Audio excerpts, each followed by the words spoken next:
आज हम बीएससी तृतीय वर्ष के भौतिक शास्त्र विषय के प्रथम paper quantum mechanics and atomic and molecular physics की पहली इकाई से यह लेक्चर प्रारंभ कर रहे हैं।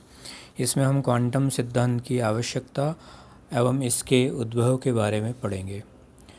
इस सिद्धांत के आने से पहले ऐसा माना जाता था कि उस समय तक की ज्ञात भौतिकी के नियम सभी प्राकृतिक घटनाओं को समझाने के लिए पर्याप्त हैं।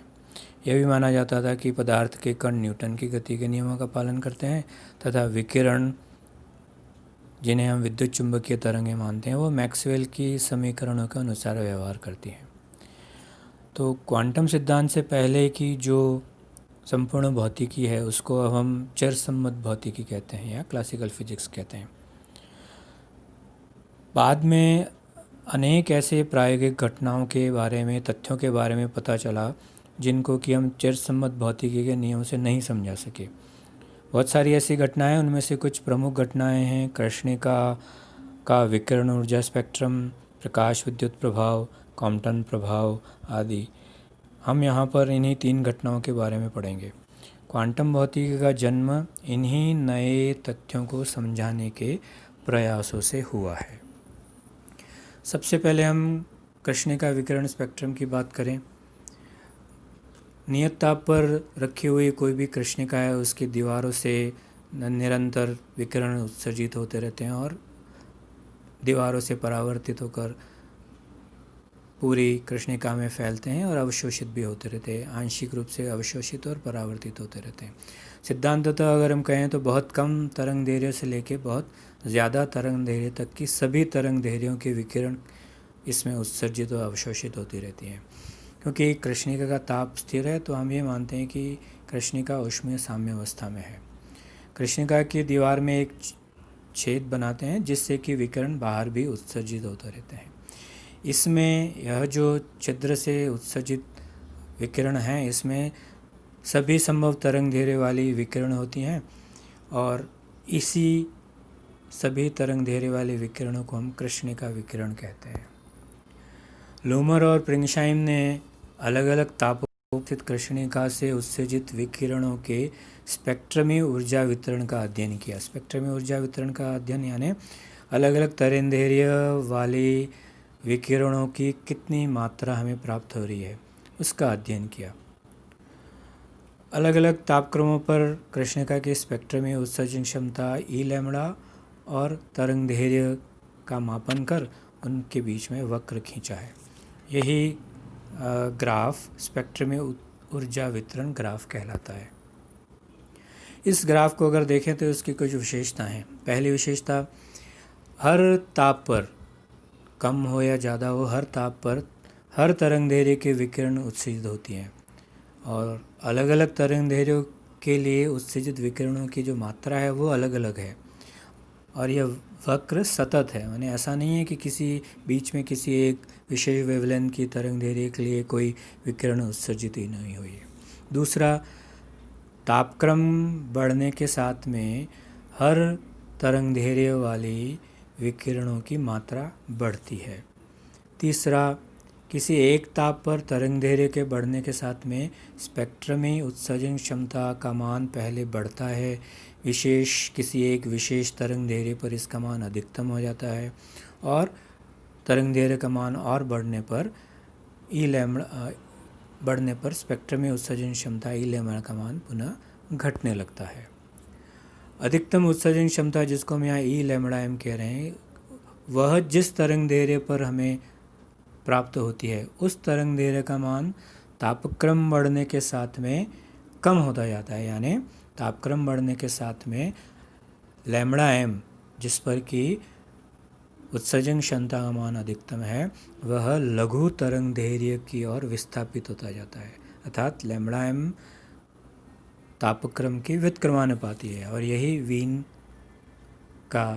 का विस्थापन नियम है। अगर अधिकतम उत्सर्जन क्षमता की बात करें तो अधिकतम उत्सर्जन क्षमता कृष्णिका के तापक्रम के पंचम घात के समानुपाती होता है। उसी तरह से अगर हम किसी एक ताप पर प्राप्त ऊर्जा वितरण वक्र के नीचे का क्षेत्रफल ज्ञात करें अगर हम, तो वह कुल उत्सर्जन क्षमता देता है।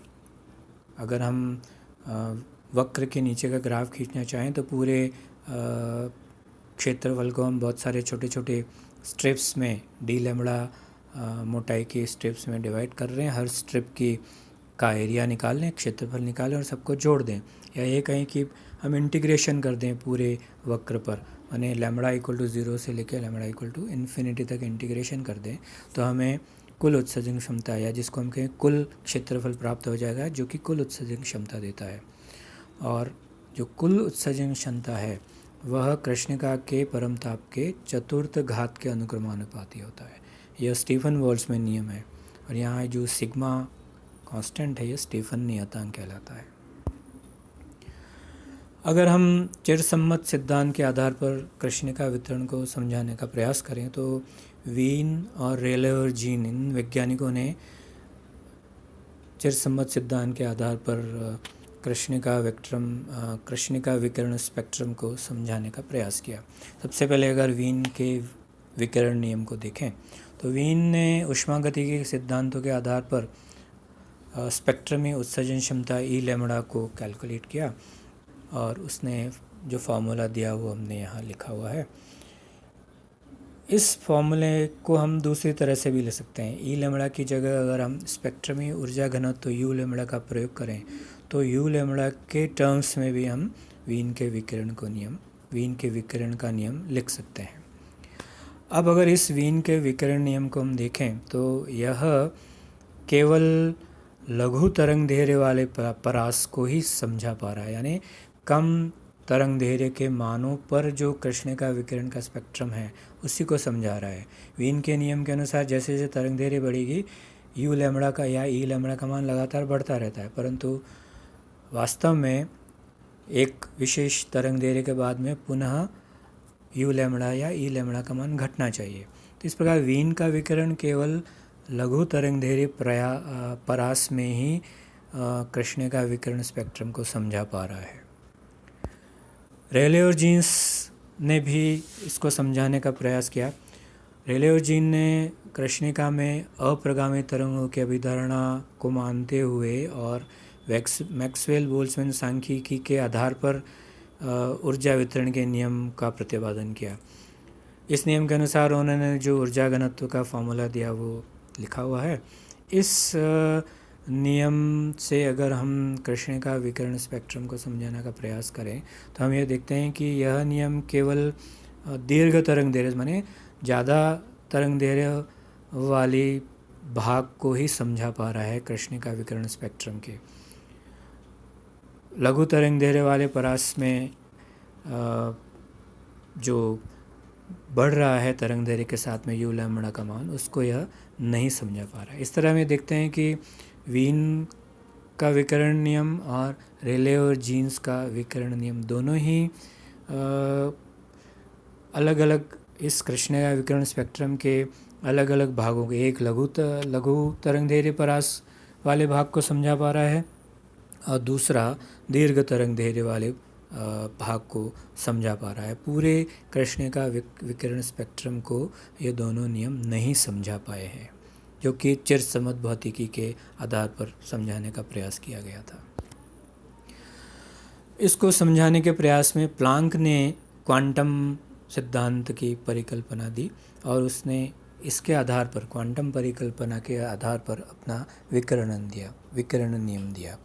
प्लांक ने जो क्वांटम परिकल्पना दी उसके आधार पर उसने कहा कि कृष्णिका के अंदर जो विकिरण ऊर्जा का उत्सर्जन या अवशोषण हो रहा है वह उसमें उपस्थित विद्युत चुंबकीय दोलनों के द्वारा हो रहा है, और यह ऊर्जा का उत्सर्जन या अवशोषण कंटिन्यूस नहीं है, सतत नहीं है, बल्कि यह विवत है, डिस्क्रीट है। मैंने लगा इसका अर्थ है कि हर दोलक एक न्यूनतम ऊर्जा या इसके किसी पूर्ण गुणज के बराबर ही ऊर्जा का अवशोषण या उत्सर्जन कर सकता है। हर मान संभव नहीं है, कुछ मान ही संभव हैं, और यह कुछ मान जो संभव हैं वह एक न्यूनतम मान और उसके पूर्ण गुणज के रूप में हो सकता है। तो यह जो न्यूनतम मान जिसका ऊर्जा विनिमय संभव है वह क्वांटम कहलाता है, और यह सिद्धांत इस कारण क्वांटम सिद्धांत कहलाता है। तो अगर न्यू आवृत्ति का कोई विकिरण है तो जिस न्यूनतम ऊर्जा या क्वांटम का मान या जिस न्यूनतम ऊर्जा का विनिमय हो सकता है वह h न्यू होता है, जहाँ h प्लांक का नियतांक कहलाता है। तो इसमें ऊर्जा का कोई भी मान अवशोषित या उत्सर्जित नहीं हो सकता, कुछ मान ही संभव हैं जो कि हमने यहाँ बताए हैं। और इस सिद्धांत के आधार पर प्लांक ने अपना क्वांटम सिद्धांत के आधार पर प्लांक का विकिरण नियम दिया और उसने ऊर्जा घनत्व का मान यहाँ लिखे गए फॉर्मूले के अनुसार दिया। इस विकिरण नियम के आधार पर संपूर्ण कृष्णिका विकिरण स्पेक्ट्रम को समझा पाए हैं हम। अब अगर हम इसको इस तरह समझने का प्रयास करें कि रेले और जीन और वीन ने लघु तरंगदैर्घ्य परास और दीर्घ तरंगदैर्घ्य परास को अलग अलग समझाया है कृष्णिका विकिरण स्पेक्ट्रम के। तो पहले अगर हम लघु तरंगदैर्घ्य परास की बात करें, माने लैम्बडा का मान कम है, यहाँ पर हम hc/kt और लैम्बडा का कंपैरिजन कर रहे हैं। hc/kt की अगर विमा हम कैलकुलेट करें तो यह लंबाई की विमा आती है और लैम्बडा की विमा ऑलरेडी लंबाई की विमा है, तो हम इन दोनों को कंपेयर कर सकते हैं। तो हम करेंगे लघु तरंगदैर्घ्य परास के लिए, माने लैम्बडा का मान hc/kt से बहुत कम है। तो इस स्थिति में हम ये कह सकते हैं कि एक्सपोनेंशियल hc/λkt का मान 1 के मुकाबले बहुत ज़्यादा होगा। तो ऊपर लिखे प्लांक के विकिरण नियम को हम अप्रॉक्सीमेट कर सकते हैं और यहाँ पर जो एक्सपोनेंशियल hc/λkt -1 है उसमें 1 को हम नेगलेक्ट कर सकते हैं। तो ऊर्जा घनत्व का मान हम यहाँ पर इस प्रकार से लिख सकते हैं जैसा स्लाइड में लिखा हुआ है। तो हम ये देखते हैं कि यह जो नियम आया है लघु तरंगदैर्घ्य परास के लिए, प्लांक का विकिरण नियम लघु तरंगदैर्घ्य परास में जब हम देखते हैं तो वह वीन का नियम ही है, यानी लघु तरंगदैर्घ्य परास में प्लांक का नियम वीन के नियम में परिवर्तित हो जाता है। और हमें पता है कि लघु तरंगदैर्घ्य परास को वीन का नियम समझा रहा है। उसी प्रकार से दीर्घ तरंगदैर्घ्य परास की बात करें, यानी लैम्बडा का मान ज़्यादा है hc/kt से, तो हम एक्सपोनेंशियल hc/λkt को अप्रॉक्सीमेट कर सकते हैं 1 + hc/λkt से, क्योंकि hc/λkt का मान बहुत कम है। अगर यह करते हैं तो ऊर्जा घनत्व u लैम्बडा का मान हम इसमें दिखाए गए अनुसार लिख सकते हैं। और अगर इस फॉर्मूले को देखें, माने दीर्घ तरंगदैर्घ्य परास के लिए प्लांक का विकिरण नियम जिस रूप में परिवर्तित हो रहा है वह रेले जीन का विकिरण नियम है। और हमें पता है कि रेले जीन का नियम दीर्घ तरंगदैर्घ्य परास को समझाता है। तो इस तरह से प्लांक का नियम लघु तरंगदैर्घ्य परास के लिए वीन के नियम में परिवर्तित हो जाता है और दीर्घ तरंगदैर्घ्य परास के लिए यह रेले जीन के नियम में परिवर्तित हो जाता है। इस प्रकार संपूर्ण कृष्णिका विकिरण स्पेक्ट्रम को प्लांक का नियम ठीक प्रकार से समझा पा रहा है। तो इस तरह से हमने क्वांटम सिद्धांत का उपयोग करके कृष्णिका विकिरण स्पेक्ट्रम को समझा है। उसी तरह से आगे हम प्रकाश विद्युत प्रभाव को और कॉम्पटन प्रभाव को भी क्वांटम सिद्धांत के आधार पर समझाने की कोशिश करेंगे और ये देखेंगे किस प्रकार चिरसम्मत भौतिकी से उनको हम नहीं समझा पाए थे।